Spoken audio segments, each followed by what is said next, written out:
Hi, I'm Paul Sinnott from Blue Blogging Soapbox. I'm here today. It's the end of the day from the Windsor Liberty Seminar, sponsored by the Institute for Liberal Studies. That may be something new to people here in Canada. They haven't heard too much about it. So I have with me today Peter Yaworski, who's one of the founding members and the executive director. Just want to talk to him a little bit about the Institute and what it is. Thanks for taking the time, Peter. And I guess if you just want to tell us what the Institute is. Sure. The Institute for Liberal, well, I guess the best way to explain it is by telling you what it is not.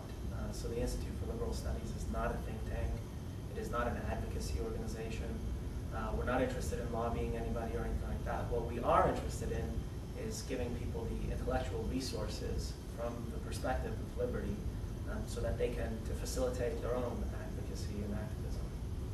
So, and I guess the biggest misconception is not related to any political party, specifically the Liberal Party of Canada. We're talking a different liberal. No, not at all. The word liberal is not trademarked by any political party, including the Liberal Party. It has nothing to do with the Liberal Party, or in fact any other political party at all. It is entirely nonpartisan. Now, you host the Liberty Summer Seminar, a very popular summer series. Did this come as a growth from that? Yep, this is the 7th year of the Liberty Summer Seminar. It's hosted in Orono, Ontario. I think it's a fairly successful event, so I'm very happy about that. The Institute for Liberal Studies was an outgrowth of the Liberty Summer Seminar. We put this event on every year, and I found after about the 3rd or 4th year that we really didn't have the kind of organizational memory that I think would be good for an event like this.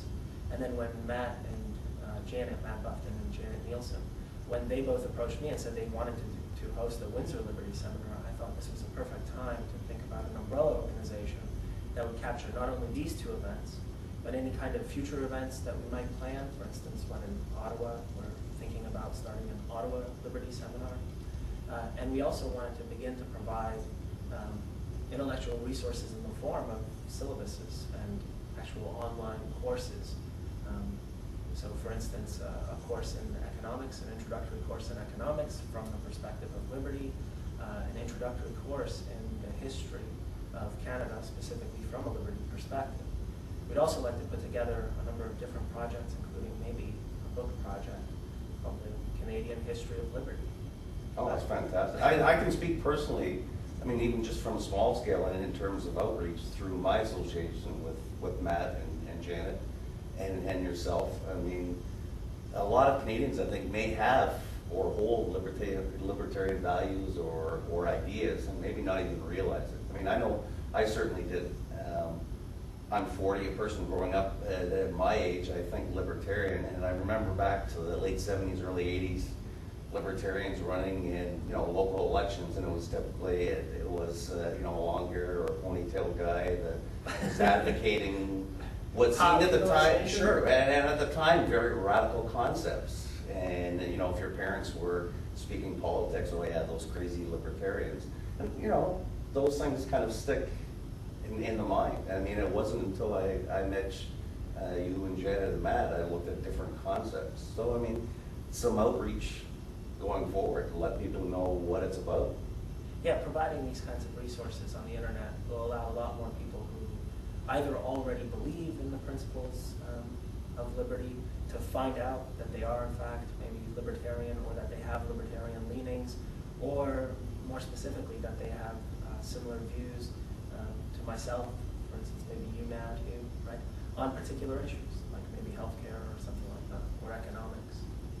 I think the great thing about it is you're facilitating a discussion. I mean, you're not asking for only hardcore libertarians to come to these events or anything else. They're meant as an open discussion, and I wouldn't say education, but just a free thinking, which I value. I mean, I even look at myself in terms of last year to this year in this seminar, and I kind of chart my progress or regression, I guess, depending on how you look at some of my opinions, and how I now actually add libertarian to one of my qualifications and how I'm examining certain issues. So I mean, I think that's progress to an extent, and it's to the work that you guys have been doing. Well, yeah, that's good to hear. Hopefully more people will check out liberalstudies.ca, follow some of the events that that we're putting on. You touched on an interesting point. I always try to encourage people who are very far from a perspective of liberty to attend the Liberty Summer Seminar and to attend events like the Windsor Liberty Seminar.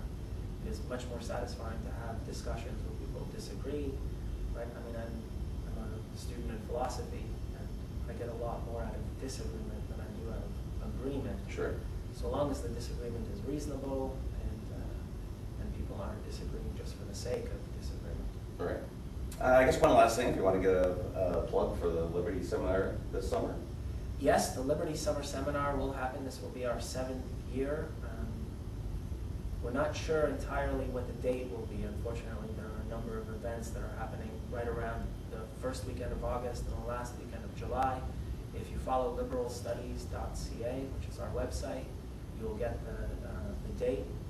The cost will remain the same as always, which is $50 for students, $70 for everybody else, and that includes both the Saturday and the Sunday. It includes all your meals, and it will include a concert again on Saturday night. Lindy will be performing, I hope, if his schedule permits. Yeah, it would be good if more people came out, especially if you disagree with people who come from a perspective of liberty like I do. Oh, great. I appreciate you taking the time to meet with us. Hey, thanks very much, Paul. All right. I appreciate it too.